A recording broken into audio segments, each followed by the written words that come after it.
Palakkad Kasaba police Janamaithri ജാഗ്രതാ സമിതിയുടെ നേതൃത്വത്തിൽ സ്ഥലം മാറ്റം ലഭിച്ച ഇൻസ്പെക്ടർ NS രാജീവിന് യാത്രയയപ്പ് നൽകി. SI H ഹർഷാദ് ഉദ്ഘാടനം ചെയ്തു. പണ്ട് പോലീസ് എന്ന് പറഞ്ഞാൽ വളരെ ഭീതിയോടെയും ഭയത്തോടെയും നോക്കിയിരുന്ന ഒരു സമൂഹത്തിൽ ഇന്ന് പോലീസ് ജനങ്ങളുടെ കാവൽക്കാരാണ്. അവരുടെ ആവശ്യങ്ങൾക്ക് വേണ്ടി അല്ലെങ്കിൽ അവരുടെ സുരക്ഷയ്ക്ക് വേണ്ടി നിയോഗിക്കപ്പെട്ട സുഹൃത്തുക്കളാണെന്ന് ഉള്ള വിശ്വാസം ജനങ്ങളിലേക്ക് കൊണ്ടുവരാൻ ഈ ജനമൈത്രി കഴിഞ്ഞിട്ടുണ്ട്. അതുകൊണ്ട് തന്നെയാണ് നിങ്ങളെല്ലാവരും ഇങ്ങനെ ഒരു പരിപാടി സംഘടിപ്പിച്ച് ഒരു SHO ഈ പോലീസ് സ്റ്റേഷനിൽ യാത്രയാക്കുന്നത്. അല്ലെങ്കിൽ ഒരു പോലീസ് സ്റ്റേഷന്റെ പടി അനാവശ്യമായി കയറാൻ ഒരാൾ പോലും ആഗ്രഹിച്ചിരിക്കില്ല. ഇപ്പോൾ ഒരു പോലീസ് സ്റ്റേഷൻ എന്ന് പറഞ്ഞാൽ സാധാരണ ഒരു സർക്കാർ ഓഫീസിൽ പോകുന്നതിലും വളരെ സിമ്പിളായി.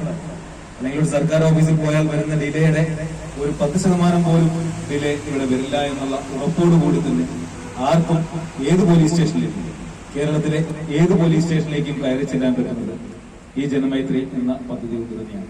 ഡോക്ടർ N ശുദ്ധോധനൻ അധ്യക്ഷനായി. CRO മനോജ് കുമാർ മുഖ്യപ്രഭാഷണം നടത്തി. കൂട്ടുപാതയിൽ അമ്മ ഉപേക്ഷിച്ചുപോയ കുഞ്ഞിനെ രക്ഷിച്ച രാമശ്ശേരി കോവിൽപ്പാളയം സ്വദേശി വിജയകുമാരിയെ ആദരിച്ചു.